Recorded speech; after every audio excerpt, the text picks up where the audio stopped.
When we talk about the sovereignty of God or use the sentence, God is sovereign, I'm reminded of the Queen of England. Traditionally, the king or queen who sat on the throne of the British Empire was called the Sovereign of England because there was no authority, power, or law above them. There was no other power or one greater than the Sovereign of England. They were the final authority over their kingdom.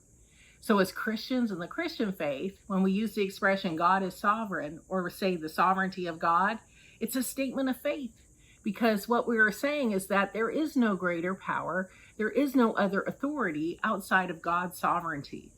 Colossians 1:16 and 17 tells us that God created everything, the visible, the invisible. All authority, all dominion, all powers are under his sovereignty, and yet he holds them together for himself. Isaiah 46 reminds us that God said, I am God and there is no other. I am God and there is none like me. He created the cosmos, the universe. He put light and darkness into being. But in Matthew 10, Jesus reminds us that God cares for what he created. Even the small sparrow he sees, he notices, he sees fall. And how much more important are we, created in his image? In God's sovereignty as Wesleyans, we understand that God gives us the gift of free will. We have the freedom to make moral decisions. We have the freedom to believe or not to believe. Some theologians believe that God withholds his power by giving us this freedom.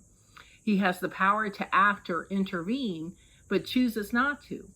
In his sovereignty, we face the consequences of our own free will and the consequences of other people's free will. But in our relationship with our Creator, as we pray and communicate with him, we understand more and more about his goodness and his love and how that is exhibited in his power, and then we willingly submit to his